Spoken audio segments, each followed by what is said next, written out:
Buen día con aquellas personas que se encuentren viendo este vídeo. El día de hoy vamos a seguir con el capítulo número 12 de Fisiología, donde hablaremos sobre interpretación electrocardiográfica de las anomalías del músculo cardíaco y el flujo sanguíneo coronario.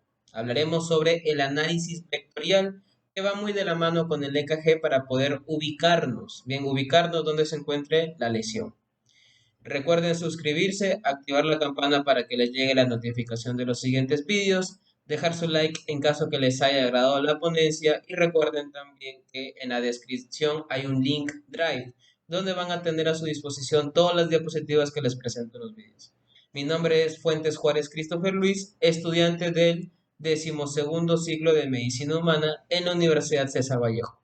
Y sin nada más que añadir a la presentación, iniciemos con el tema. Como primer punto hablaremos sobre análisis vectorial de electrocardiogramas. Es muy importante saber el concepto de lo que es vector medio instantáneo. En esta imagen que les estoy señalando acá, este vector medio instantáneo está representado por esta flecha negra. Bien, por esta flecha negra. ¿Y qué representa esto? La corriente de excitación eléctrica que va hacia abajo desde la base. Recuerden que esta es la base de los ventrículos hacia la punta, hacia el ápex, hacia el ápice. Y esto lo hace a través del tabique interventricular. ¿Por qué a través de esto? Porque es parte del sistema de conducción. Recuerden que el impulso rítmico llega a los ventrículos a través del haz auriculoventricular, ¿cierto? Y este va a poder recorrer tanto el ventrículo derecho e izquierdo gracias a las ramas derecha e izquierda que se encuentran en el tabique y gracias a las fibras de Purkinje que lo reparte hacia todo el músculo ventricular. Entonces, esta corriente, esta dirección, desde dónde proviene y hacia dónde va, podemos decir que es un vector medio instantáneo. Y recuerden que hablamos de despolarización. Bien, ahora, la dirección de un vector se indica en grados y para eso debemos conocer el sistema de referencia hexagonal, que es esta imagen que les he puesto acá. Esto es el sistema de referencia hexagonal. Como un vector, bien, es una línea recta, va a depender su ubicación o hacia dónde señala una dirección. Y eso debe estar dado por grados. Por ejemplo, en un corazón normal, bien sin patologías, esta flecha, que es el vector medio instantáneo, va a representar más 59 grados. Y ahora ustedes se preguntarán, ¿qué significa más 59 grados? ¿Cómo yo me ubico? Lo que sucede es que cuando un vector es exactamente horizontal, recuerden que esto es horizontal y esto es vertical, ¿bien? Cuando un vector es exactamente horizontal y con la flecha señalando hacia la izquierda, como es este de aquí, ¿bien? Nosotros vamos a decir que está en 0 grados, ¿bien? Y a partir de este punto, fíjense en el cursor, a partir de este punto nosotros vamos a poder decir que los grados aumentan en dirección de el horario o de las agujas del reloj, es decir, de esta manera. Solo fíjense en mi cursor. Bien, a medida que avanza en el sentido horario, aumentan los grados. Bien, aumentan los grados. Entonces, más 59 grados sería aproximadamente a esta altura. Vector medio instantáneo. Ahora, el grado cero, que es cuando el vector es exactamente horizontal y señalando hacia la izquierda, es el mismo que capta la derivación 1. Bien, la derivación 1. Por otro lado, la derivación 2, bien, la derivación 2, su vector o la dirección de su vector es 60 grados, más 60 grados. La derivación 3 es más 120 grados, ¿no? Esto comparte en las derivaciones bipolares. Por otro lado, en las derivaciones ampliadas está la derivación AVR, que es más 210 grados. La dirección AVF, que es más 90 grados. Y también la dirección AVL, que es menos 30 grados. Bien, menos 30 grados. Entonces, teniendo claro estas direcciones y estos conceptos, podemos hacer un análisis vectorial de los potenciales registrados en diferentes derivaciones, ¿no? Para poder explicarles este análisis vectorial les he traído dos ejemplos. El primer ejemplo, si se fijan, esta maqueta ¿no? Se supone que esto es un tabique interventricular, acá está el resto del músculo, los ventrículos. Fíjense en esta flecha de aquí, de color rojo. Esto va a representar el vector A, ¿bien? Es el vector A. Y es la dirección desde donde proviene y hacia dónde se dirige la despolarización. Bien, la despolarización. Entonces, este vector A lo vamos a trabajar en el sistema de referencia hexagonal. Bien, de tal manera que aquí se encuentra plasmado vector A. Bien, este vector A.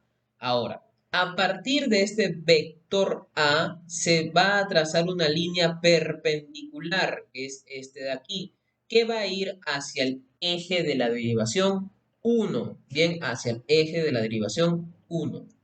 Cuando llega al eje de derivación 1, va a generar otro trazado, otro vector, que es este de aquí, que le vamos a llamar vector B. Bien, ahora, este vector es importantísimo porque si se fijan, este vector B, bien, señala al extremo positivo, ¿no? Señala al extremo positivo de la derivación. Por lo tanto, el trazado que se va a hacer en el EKG en la derivación 1 será por encima de la línea 0, porque será positivo en voltaje. ¿Se entiende? Ahora, fíjense en este segundo ejemplo, cómo el vector B más bien tiene una dirección contraria al ejemplo 1. Y esto también se ve plasmado aquí, ¿no? El vector A de esta vez va desde el lado izquierdo hacia el lado derecho, ¿cierto? Entonces, cuando se hace ese sistema de referencia hexagonal, aquí está el vector A, ¿cierto? Aquí está el vector A, se traza la línea perpendicular, sale el vector B, pero ahora fíjense cómo el vector B señala al extremo negativo. Bien, por lo tanto, cuando se haga el trazado del EKG, bien, van a darse cuenta que este mismo momento de la despolarización va a estar en un trazado por debajo de la línea cero. Bien, por debajo de la línea cero. Entonces, así se hace un análisis vectorial. Obviamente esto es muy sencillo porque solamente estamos hablando de una derivación, pero fíjense en la imagen de acá, cuando ya se le agrega la derivación 2 y derivación 3. De igual forma se trabaja a partir del vector A. Se traza la línea perpendicular hacia la derivación 1 y nace, ¿no? Nace el vector B. Se traza una línea perpendicular hacia la derivación 2 y nace el vector C y se traza también una línea perpendicular a la derivación 3 y nace el vector B. Ahora fíjense cómo el vector B, el vector C y el vector D, los tres están señalando a los extremos positivos de las tres derivaciones. Por lo tanto, las tres derivaciones van a tener un trazado por encima de la línea 0, porque son positivos. Bien, son positivos. Bien, muy bien. Ahora, veamos el análisis vectorial en un electrocardiograma normal. Bien, primero veamos los vectores que aparecen a intervalos sucesivos, bien, son sucesos, durante la despolarización de los ventrículos, en otras palabras, durante el complejo QRS. Entonces, habíamos dicho en el sistema de conducción que el impulso, bien, el impulso llega al haz auriculoventricular y a partir de allí ingresa al tabique interventricular para que discurra a través de la rama derecha e izquierda, ¿cierto? Entonces, el primer suceso en la despolarización de los ventrículos es que pase por el tabique interventricular y se genera este vector, que ya sabemos que será el vector A, que vemos que está aquí. Se hacen los trazados perpendiculares, las líneas perpendiculares, y fíjense cómo en las tres derivaciones los vectores señalan a los extremos positivos, de tal manera que cuando vayamos nosotros a nuestro EKG, fíjense cómo en las tres derivaciones están por encima de la línea 0, por lo tanto son positivos. Aquí continúa la despolarización ya hasta que se dirige hacia la pared muscular de ambos ventrículos, pero la despolarización ahora es más larga. Miren cómo el vector es más largo. ¿Esto qué va a generar? Obviamente los vectores sean más largos, por lo tanto más positivos aún. Por eso es que sigue subiendo el trazado en las tres derivaciones. Y siguen siendo positivos porque al trazar las líneas perpendiculares tanto el vector B, vector C y vector D siguen señalando a los extremos positivos, ¿cierto? Ahora, continúa aún más, ¿no? Continúa la despolarización, pero fíjense cómo este vector ya es más corto, ¿no? Ya es más corto que el vector de aquí, ¿no? Fíjense en mi cursor, ¿no? Es más corto. Por eso, cuando nosotros vayamos al trazado, si se dan cuenta, como que baja un poco su positividad, pero sigue siendo positivo por más que baje el trazado, porque está por encima de la línea cero, ¿no? Y de igual forma, miren cómo el vector A va a generar con las líneas perpendiculares que tanto el vector B, vector C y vector D sigan señalando los extremos positivos. Ahora, fíjense aquí, ¿no? Fíjense aquí, cómo es que ya culminó toda la despolarización del ventrículo derecho, ¿no? Del ventrículo derecho. Sin embargo, hay una cierta porción del ventrículo izquierdo que aún no se ha despolarizado. ¿Por qué? Les mencioné que el ventrículo izquierdo tiene fisiológicamente, normalmente, un poco más de masa muscular, bien, por su necesidad de bombear hacia la aorta, sangre con más fuerza, ¿no? Por lo tanto, el impulso rítmico demoraba una pizca más de tiempo en despolarizarse en comparación al ventrículo derecho. En otras palabras, bien, normalmente el ventrículo derecho se despolariza antes, una pizca antes que el ventrículo izquierdo. Por lo tanto, como la despolarización culmina en el ventrículo derecho, lo que tiene que hacer es dirigirse al ventrículo izquierdo. Por eso es que el vector cambia de manera tan rotunda. Fíjense cómo cambia de manera tan brusca. Porque ahora ya no viene desde la base hasta la punta, sino que va desde el lado derecho hacia el lado izquierdo. Vemos este vector en el sistema de referencia hexagonal, se trazan las líneas perpendiculares y fíjense cómo el vector B, bien, sigue señalando el extremo positivo de la derivación 1. Por eso, cuando nos vamos al trazado del lecaje, sigue siendo positivo, por encima de la línea 0. Sin embargo, el vector C y el vector D, en este caso, ya están señalando extremos negativos, ¿no? Por lo que en los trazados ya vemos que está por debajo, ¿no? Fíjense, ya está por debajo de la línea cero. Y es por este mismo motivo de cómo cambia el vector, ¿bien? De cómo cambia el vector. Y aquí, cuando ya culminó toda la despolarización, obviamente ya no va a ser ni positivo ni negativo, porque ya culminó la despolarización. Por lo tanto, en el trazado vuelve a la línea cero. Bien, esto es lo que sucede en el complejo QRS. Ahora miren aquí el electrocardiograma durante la repolarización de los ventrículos, es decir, la onda T. Bien, lo que ustedes deben saber, bien, que la mayor parte de la masa de músculo ventricular repolariza en primer lugar. Les había mencionado, ¿cierto? Les había mencionado que la despolarización va desde la base hacia la punta, pero en la repolarización de los ventrículos, bien, en la repolarización de los ventrículos va desde la punta hacia la base, es decir, a la inversa. Y ustedes podrán preguntarse, entonces, ¿por qué las flechas negras que vemos acá de estos vectores señalan hacia abajo? Porque recuerden que los vectores no van en el sentido de la repolarización, van en el sentido de la despolarización. Por ese motivo, más bien como que el vector se va acortando a medida que avanza la repolarización, ¿cierto? La repolarización. Entonces, como la corriente de despolarización se va acortando, pero sigue manteniendo desde la base a la punta, a la hora de hacer este sistema de referencia hexagonal, van a poder seguir señalando a los extremos positivos, ¿cierto? Es por ese motivo que la onda T normal en las tres derivaciones bipolares siempre tiene que ser positivo. Bien, siempre tiene que ser positivo, por encima de la línea cero. Ahora, fíjense en la despolarización auricular. Es básicamente lo mismo. Sigue siendo la misma dirección de la despolarización, ¿cierto? Desde el nódulo sinusal en este caso hasta el nódulo auriculoventricular. Por lo tanto, el vector va a generar que tanto la derivación 1, 2 y 3 sigan siendo positivos. Algo muy parecido a la despolarización ventricular.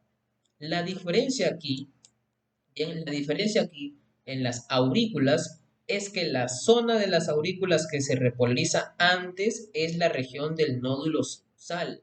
Quiere decir que primero se va a repolarizar esta zona, fíjense en mi cursor, y luego se repolariza a nivel del nódulo aurículo-ventricular, algo totalmente contrario a los ventrículos, porque en los ventrículos iba desde la punta a la base. Más bien en las aurículas va desde la base a la punta, como si fuese una despolarización. Por lo tanto, la onda T aquí más bien la vamos a ver negativa, pero es la onda T auricular, bien, una onda T negativa. Pero recuerden que la onda T auricular prácticamente es muy raro, es rarísimo que nosotros veamos una onda T auricular en un EKG, ya que este aparece al mismo tiempo que el complejo QRS. Entonces el complejo QRS, como tiene mucho mayor voltaje, lo va a terminar tapando, lo va a terminar ocultando, oscureciendo, opacando, ¿no? Entonces muy difícil que vean una onda auricular. Pero si lo llegan a ver, recuerden que lo normal es que sea negativo, bien que sea negativo. Ahora, hablemos del eje eléctrico medio del complejo QRS ventricular y su significado. Hablemos sobre situaciones que provocan voltajes anormales del complejo QRS y hablemos de patrones prolongados y extraños del complejo QRS. Entonces, fíjense cómo aquí en la esquina les he dejado este vectocardiograma, ¿no? Este sistema de referencia hexagonal y le puse un check aquí.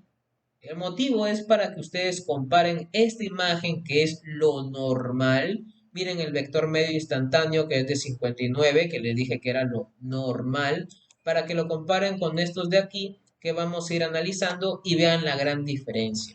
Bien, vean la gran diferencia. Entonces, existen situaciones ventriculares anómalas que provocan una desviación del eje.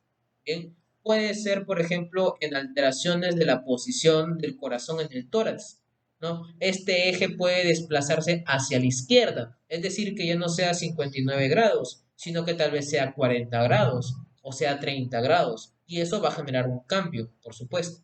Ahora, ¿qué situaciones pueden desplazarlo hacia la izquierda? Por ejemplo, al final de una expiración profunda.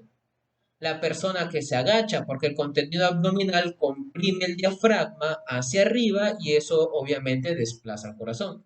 Y también en personas obesas. Y también existen situaciones que lo desplazan más bien hacia la derecha, que sería totalmente lo contrario, ¿no? En una inspiración profunda, en una persona que se encuentra de pie, o en personas altas también y de hábito ascético. Bien, pero estas son situaciones que no son patológicas, ¿no? Al menos a excepción de personas obesas, por supuesto. Pero son situaciones no patológicas a nivel cardíaco. Bien, lo que sí es de importancia es analizar en una hipertrofia de ventrículo y en un bloqueo de rama. Bien, de un bloqueo de rama.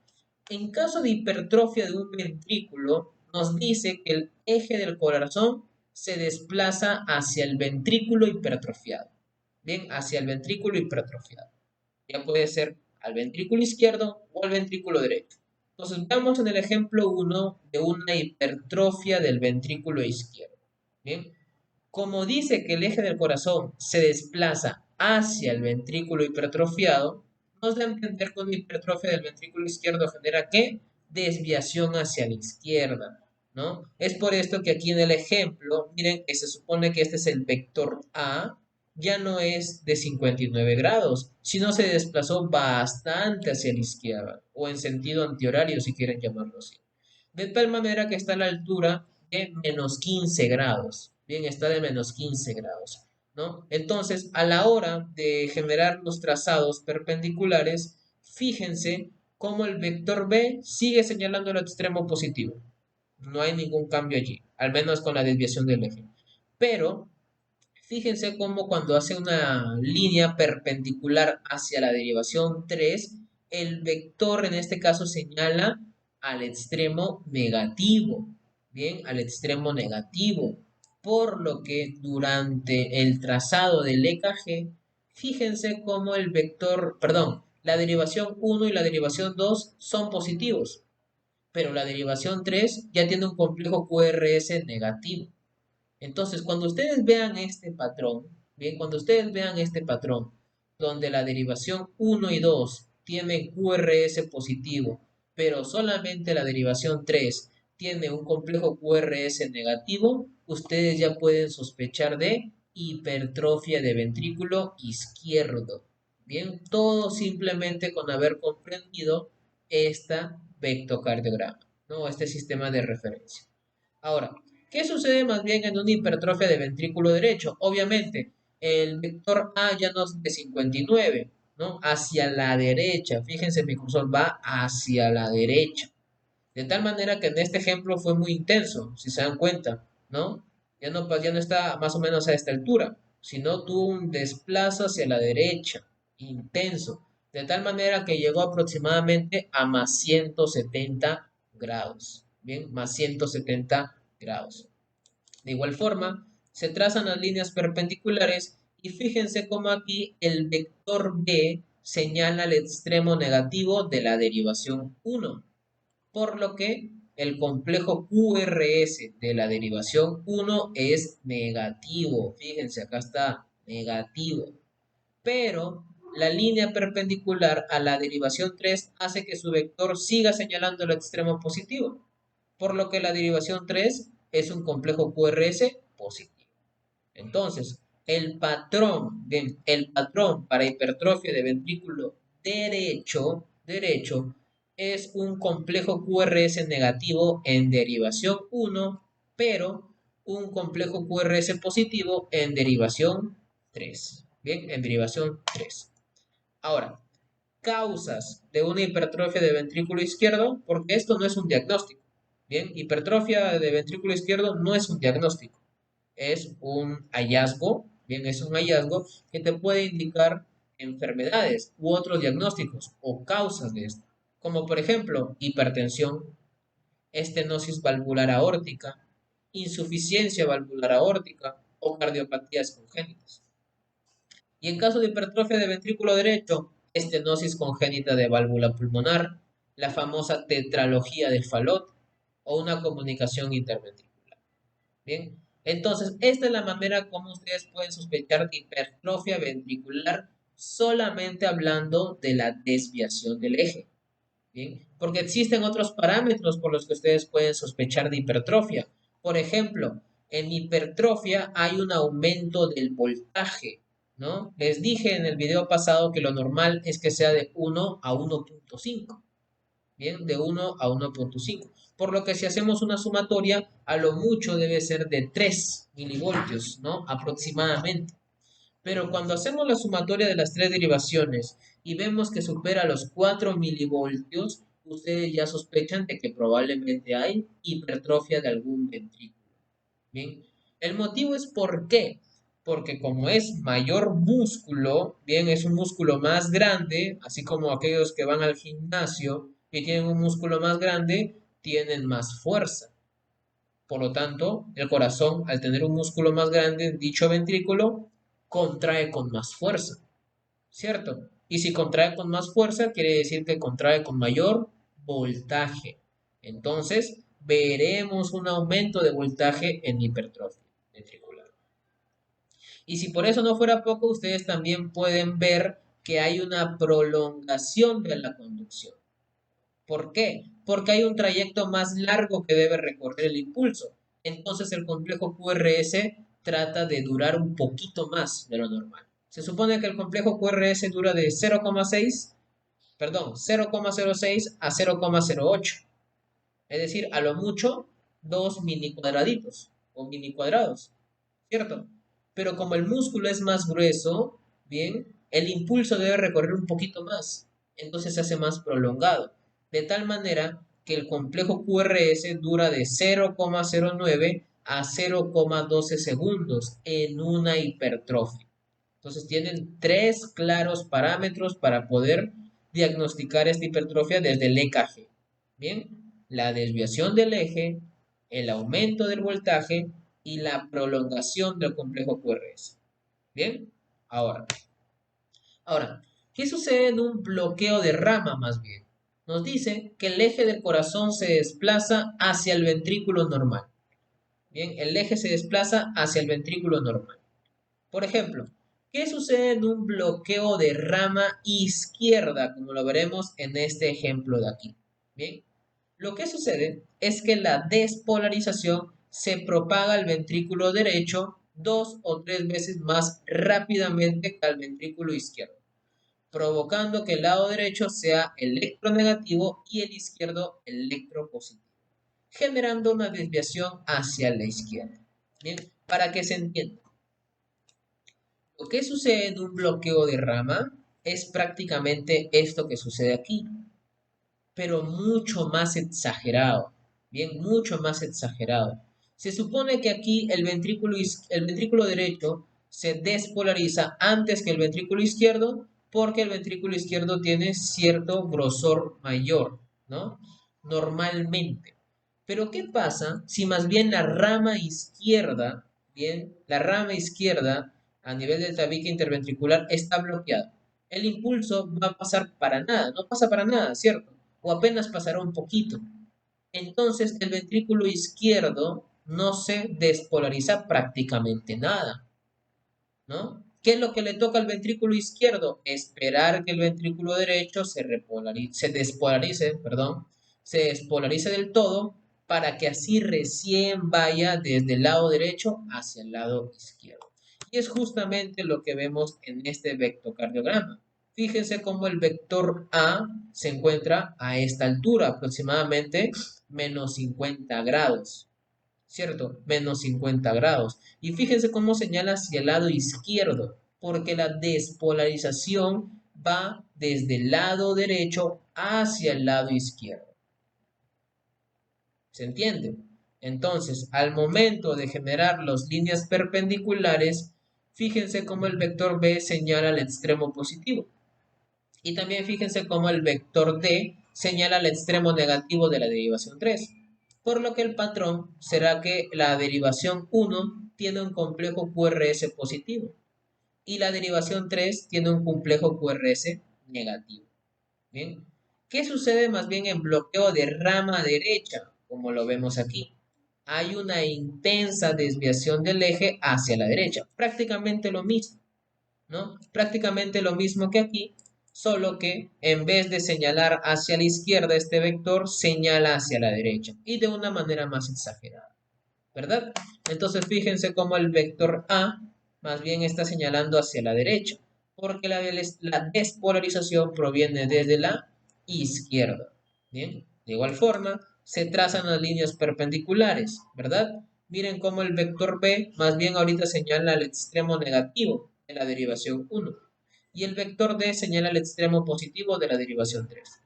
Por lo que en el trazado, miren cómo el complejo QRS de la derivación 1 es negativo, pero en la derivación 3 es positivo. Ahora, ustedes podrían decirme, doctor, es prácticamente el mismo patrón que en hipertrofia. Y es verdad. Fíjense cómo aquí la hipertrofia de ventrículo izquierdo, bien, vemos que la derivación 1 tiene QRS positivo y la derivación 3 tiene QRS negativo. Y en bloqueo de rama también, prácticamente el mismo patrón, ¿no? Con respecto a desviación del eje. Y de igual forma, en hipertrofia de ventrículo derecho, tenemos que en la 1 hay una derivación, perdón, hay un complejo QRS negativo, pero en la derivación 3 es un QRS positivo. Y de igual forma, en el bloqueo de rama derecha. Entonces, eh, la desviación del eje no nos ayuda mucho para diferenciar una hipertrofia de un bloqueo de rama. Entonces, ¿cómo puedo diferenciarlo en el EKG? Muy importante la prolongación, bien, el tiempo. Les dije que en hipertrofia ventricular sí hay una prolongación, bien, porque hay un trayecto más largo que debe recorrer el impulso, pero no es lo mismo que decir un bloqueo total, ¿no? De una rama. Obviamente va a haber un complejo QRS que demora mucho más tiempo. De manera que cuando hay un bloqueo de rama, hay una prolongación del complejo QRS que dura 0,14 segundos. O sea, muchísimo más de lo que es normalmente. mientras que en hipertrofia el complejo QRS dura de 0,09 a 0,12. Simplemente comparen, ¿no? Miren este complejo QRS de aquí, fíjense lo ancho que es con respecto a tiempo y compárenlo con este complejo QRS de acá. O comparen, miren este complejo QRS, bien corto en este caso, que vemos aquí, pero fíjense en este complejo QRS, mucho más ancho en tiempo, porque tiene una gran prolongación de complejo QRS. Entonces, esta es la manera de poder diferenciar un bloqueo de rama de una hipertrofia, el tiempo. Bien, el tiempo. ¿Existen otros patrones, otros signos que te pueden hacer pensar de bloqueo de rama? Sí, como por ejemplo picos dobles, el signo de orejas de conejo, o incluso también triples. Bien, pero la manera más sencilla de poder ir diferenciando e ir sospechando un poco más de bloqueo de rama o un poco más de hipertrofia puede ayudarte bastante la duración que tiene el complejo QRS. Bien, ahora, ¿en qué situaciones puede haber una disminución del voltaje del electrocardiograma? ¿Bien? La causa más frecuente son infartos miocárdicos antiguos, ¿bien? Ya que esto significa muerte celular y obviamente muerte de músculo. Por lo tanto, genera disminución de la masa muscular, algo totalmente contrario a lo que sucede en hipertrofia, porque ahí aumenta la masa, más bien. Entonces, como en hipertrofia había aumento del voltaje, obviamente si hay disminución de la masa muscular, hay disminución del voltaje, se sobreentiende, ¿no? Incluso aquí lo vemos, ¿no? Un voltaje muy pequeño en comparación a estos complejos de aquí. ¿Se dan cuenta? Ahora, ¿existen otras causas que pueden disminuir voltaje? Sí, como por ejemplo excesivo líquido en pericardio, derrame pericárdico, o en pleura, en derrame pleural, o excesiva cantidad de aire en pulmones, enfisema pulmonar, neumotórax también. Bien, el motivo es el por qué, porque el líquido y el aire pues tienen acción de cortocircuito o de aislante, bien, más que todo cuando están en exceso. Entonces, obviamente va a generar disminución de voltaje a nivel del trazado. Bien, ahora hablemos sobre el corriente de lesión. Bien, hablemos sobre el corriente de lesión. ¿Cuándo se va a generar una corriente de lesión? Se pueden generar por muchas alteraciones cardíacas. ¿Bien? Muchas alteraciones cardíacas. Por ejemplo, algún traumatismo mecánico, procesos infecciosos y la causa más frecuente, isquemia de una zona por oclusiones coronarias. En otras palabras, infarto agudo de miocardio o infarto de miocardio. ¿Qué tienen en común estos tres y lo que van a generar que es corriente de lesión? ¿Qué provoca? Van a provocar que una parte del corazón, bien, cierta parte del corazón, siga despolarizado de manera parcial o totalmente todo el tiempo. Es decir, que siga siendo o bien positivo o bien negativo a pesar de que debería estar durante repolarización. Es decir, que el trazado debería estar en la línea cero. Ese es el problema que va a suceder en una corriente de lesión. Bien, en una corriente de lesión. Entonces, lo primero para nosotros identificar una corriente de lesión son dos cosas. Bien, dos cosas que debemos saber. Lo primero es saber cuál es nuestro nivel de potencial cero, ¿no? Es decir, cuál es nuestra línea cero. Bien, para nosotros hallar la línea cero, se debe observar el punto exacto donde la onda de despolarización acaba de completar su paso a través del corazón. En otras palabras, el punto exacto del final del complejo QRS. Bien, y este punto tiene su nombre, se llama punto J. Bien, punto J. Entonces, fíjense aquí en la imagen, ¿no? Cómo se supone que este es el complejo QRS y justamente en este punto está terminando el complejo QRS. Eso se llama punto J.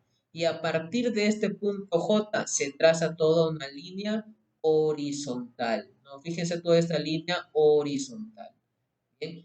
Y esta línea horizontal es nuestra base, es nuestra línea cero. Bien, por debajo de lo que esté de la línea 0, ya sabemos que es negativo. Y por arriba, ya sabemos que es positivo. Entonces, el primer paso va a ser saber identificar el punto J. Bien, el punto J. Para así nosotros poder conocer el nivel de potencial cero. Bien, el nivel de potencial cero. Y lo segundo, bien, lo segundo es identificar el intervalo TP. Bien, el intervalo TP, que es la repolarización ventricular. ¿Desde dónde va a ser el intervalo TP? Desde el final de la onda T hasta el inicio de la onda P. Bien, para hacer un ejemplo, bien, vamos a buscar uno que esté bonito por acá. A ver aquí, ¿no?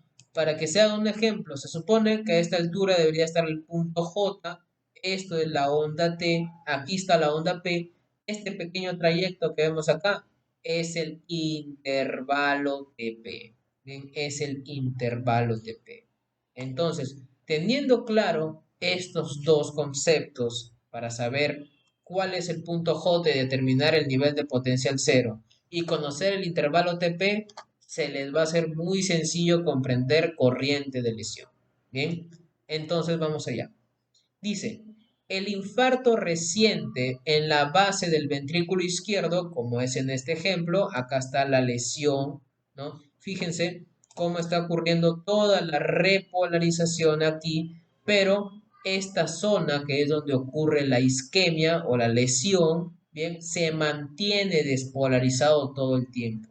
Bien, se mantiene despolarizado. Entonces, el infarto reciente en la base del ventrículo izquierdo genera que durante el intervalo TP, que aquí lo están esquematizando, este vendría a ser el intervalo TP, siga fluyendo una corriente negativa anormal, ya sea positivo o negativo. Por lo que en este ejemplo el vector se dirige al extremo negativo. ¿Por qué? Porque durante la repolarización, como esta zona se mantiene despolarizada, bien, sigue generando un vector, ¿no? Sigue generando un vector que es este de aquí, ¿no? Durante la repolarización, que no debería de haber. Entonces, cuando se genera el vectocardiograma, bien, el vectocardiograma, se generan las líneas trazadas. Fíjense cómo el vector B señala el extremo negativo, por lo que el intervalo TP, que aquí lo vemos, bien, el intervalo TP es negativo, está por debajo de la línea cero. Algo que también podemos ver aquí, por ejemplo, ¿no? Si se fijan, está por debajo de la línea cero. Y fíjense cómo los otros vectores señalan al extremo positivo, es decir, que están por encima. Bien, ni el 1, ni el 2, ni el 3 es algo normal. Los tres son patológicos, porque lo normal es que el intervalo TP debería estar a la altura del 0, bien, de la línea 0. Muy bien. Entonces dice, por lo que la derivación 1 está por debajo de la línea potencial 0, ¿no? Justamente lo que les acabo de explicar.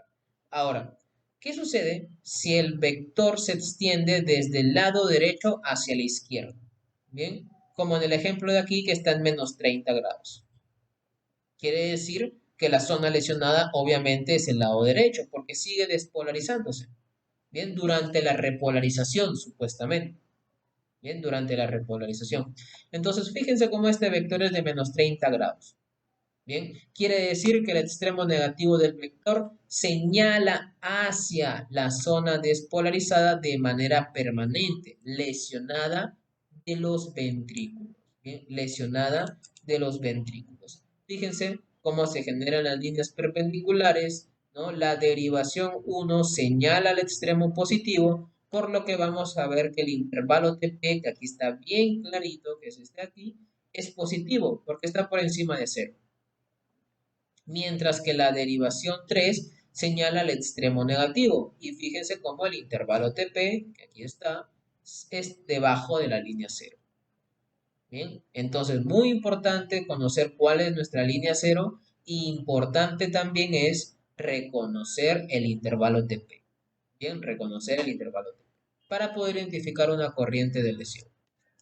Entonces, aquí les he agregado también bien, algo muy importante para lo próximo que vamos a ver en la siguiente diapositiva, que sepan, ¿no? Que sepan qué derivación va a explorar dicho territorio. Bien, dicho territorio. Por ejemplo, la derivación V1 a V4, es decir, las precordiales V1, V2, V3 y V4, nos dan información de la cara anteroseptal, es decir, de la cara anterior, de la pared anterior del corazón, como lo vemos aquí, justamente. Incluso, si quieren ser más exactos, podrían decir que V1 y V2 les indica más que todo cara anterior derecha, mientras que V3 y V4, más que todo, cara anterior izquierda.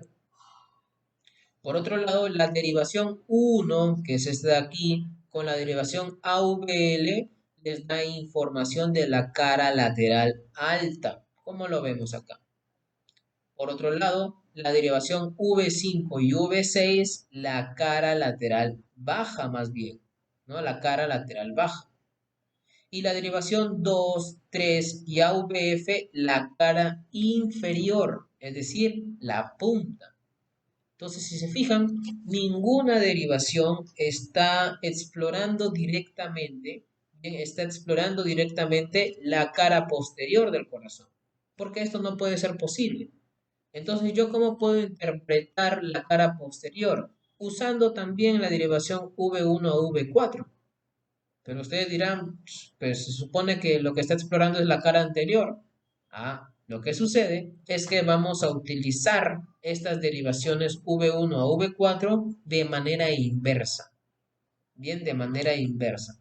Para que se entienda de mejor manera, hablemos de la corriente de lesión causada por isquemia. Bien, causada por infarto. Entonces, primero, una isquemia coronaria como causa del potencial de lesión, lo que genera es un flujo sanguíneo insuficiente al músculo cardíaco. Bien, todos estamos de acuerdo ahí. Lo que va a provocar esto es que reduce el metabolismo del músculo por tres motivos: ausencia de oxígeno, acumulación excesiva de anhídrido carbónico y ausencia de nutrientes. Esto que va a provocar una corriente de lesión.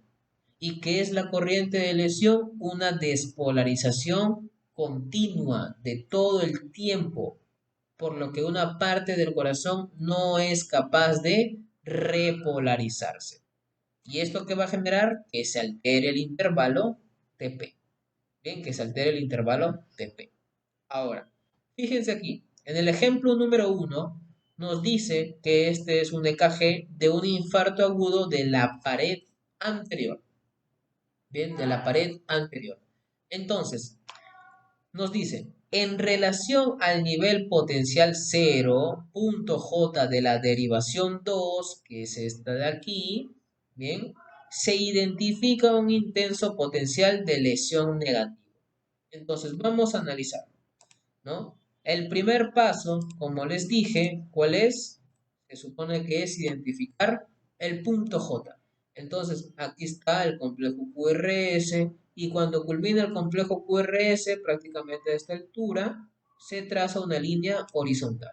Más o menos horizontal porque es un poco difícil para mí, ¿no? Porque estoy con el mouse. Pero ya bueno, se supone que esta es la línea horizontal, ¿no? A partir del punto J y esto es 0. Por lo tanto, todo lo que esté debajo de aquí es negativo y todo lo que esté por encima de aquí es positivo. Entonces, claramente podemos fijarnos cómo hay un trazado por debajo de la línea 0. Justamente también el intervalo TP, que se supone que es esto de acá. Entonces, es negativo porque está debajo de la línea 0. ¿Cierto? Entonces, ¿esto que nos da a entender? Bien, esto nos da a entender, muchachos, que hay una lesión negativa en el intervalo TP. Bien, y como V2 explora la cara anterior y es una lesión negativa, bien, una lesión negativa, recuerden que negativo es despolarizado. Bien, negativo es despolarizado. Por lo tanto, la parte del corazón que se mantiene despolarizada es la que se mantiene negativa. Por lo tanto, lo que vemos aquí Una lesión negativa es un infarto de la pared anterior. Bien, infarto de la pared anterior. Entonces, solamente con la derivación V2 nosotros ya identificamos, ¿cierto? Nosotros ya identificamos un infarto de la pared anterior. Pero no solamente nos debemos limitar allí. Bien, también debemos analizar las derivaciones bipolares. Bien, nos dice, en el ejemplo, la derivación 1 que vemos acá, ¿cierto? La derivación 1 tiene potencial negativo y la derivación 3 tiene potencial positivo. Bien, entonces, ¿cómo así? Igualmente, nosotros trazamos nuestro punto J, que sería más o menos a esta altura, ¿cierto? Y hacemos una línea horizontal. Esto se supone que es 0. Entonces, hacemos nuestro acercamiento y fíjense cómo el intervalo t es negativo. Lo que justamente nos dice, ¿no? Que la derivación 1 tiene un potencial negativo. Mientras que la derivación 3, de igual forma podemos hacerlo. Se supone que como el punto J está a esta altura, ¿cierto? Se traza la línea horizontal.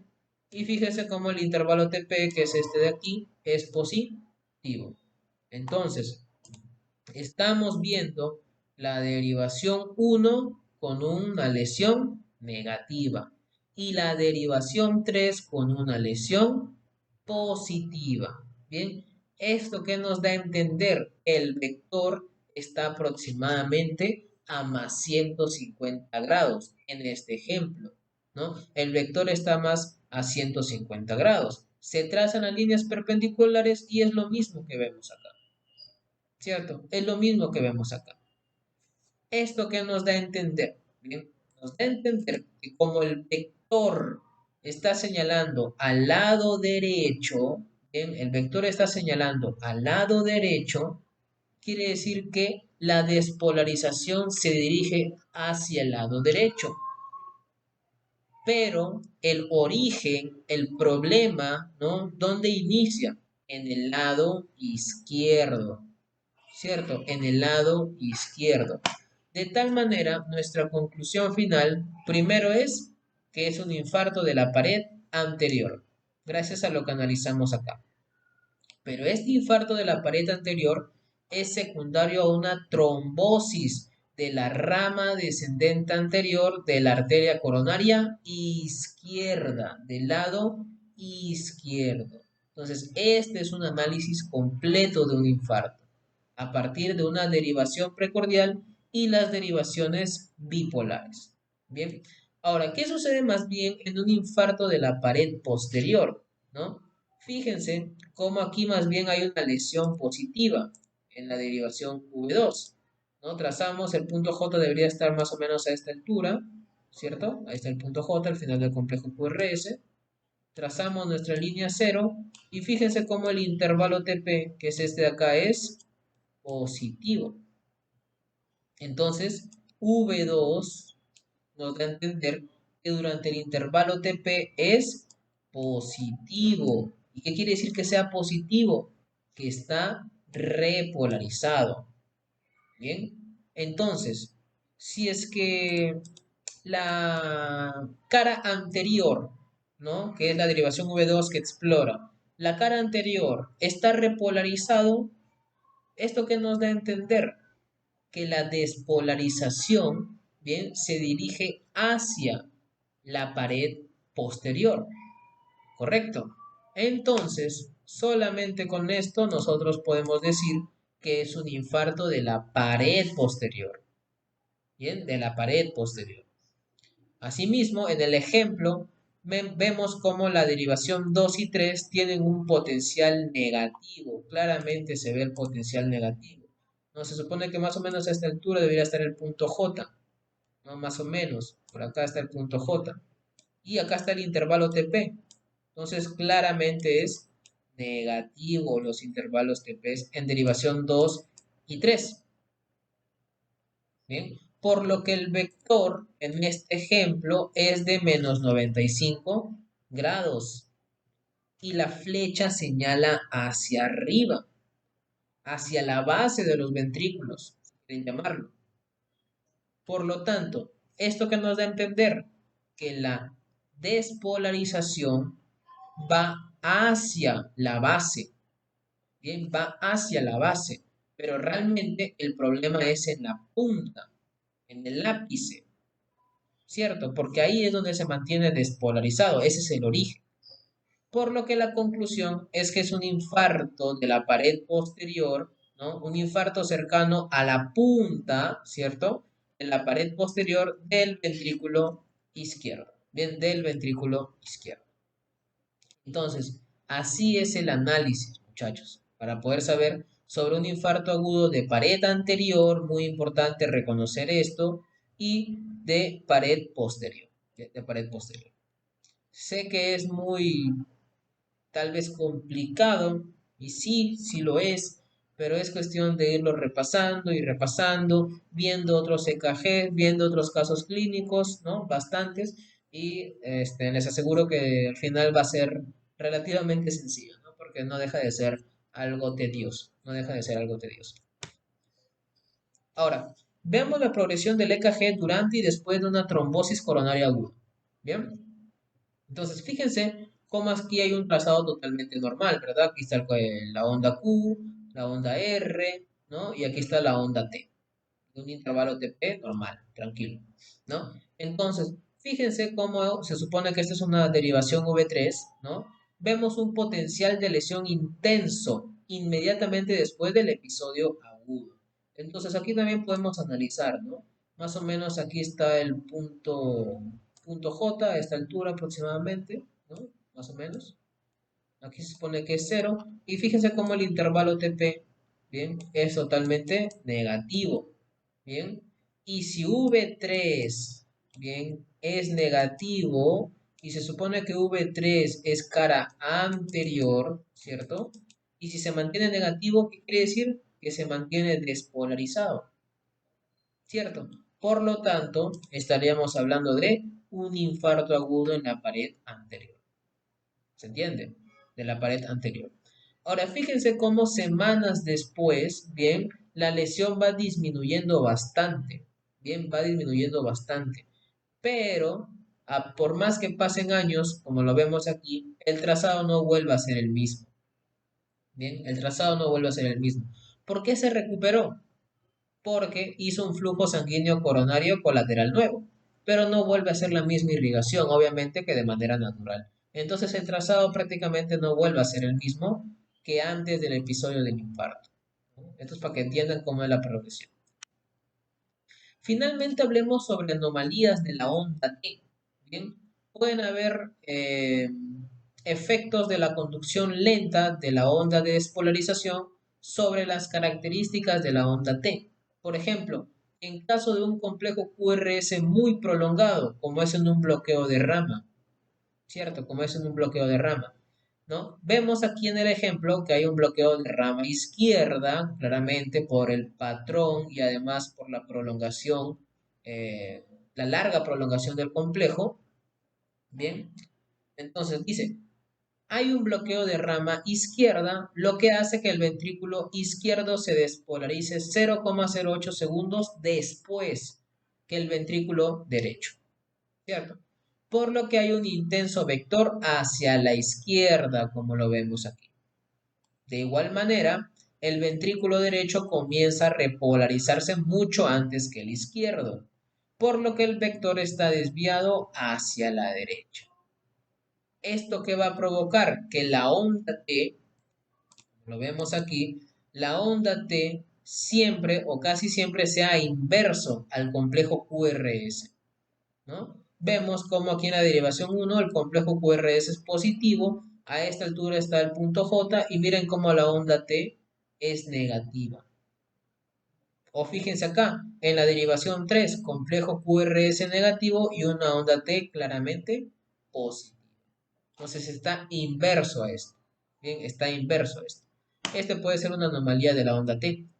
Otra anomalía es que el acortamiento de la despolarización en porciones del músculo ventricular también puede causar anomalías de la onda T, ¿no? Dice, si la base de los ventrículos tiene un potencial de acción acortado, la repolarización comenzará en la base y no en la punta, cuando lo normal es que ocurra en la punta hacia la base, ¿correcto?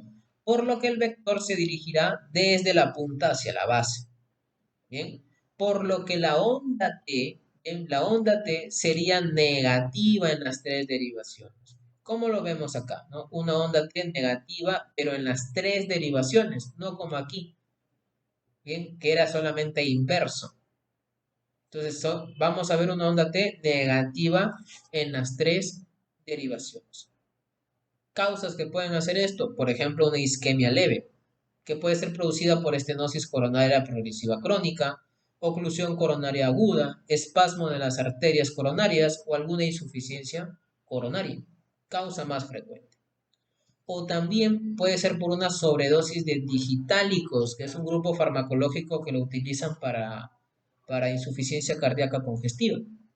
Puede aumentar la duración de la despolarización, generando inversión de la onda T o incluso ondas T bifásicas, como lo vemos aquí, ¿no? Miren, una onda T que primero es negativa y luego pasa a ser positiva.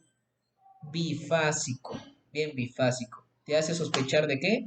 De sobredosis de digitálicos. Obviamente tienes que saber el contexto del paciente, ¿no? El paciente debe tener insuficiencia cardíaca probablemente, que ver la historia clínica y que se le ha dado dobutamina o digitálicos en general.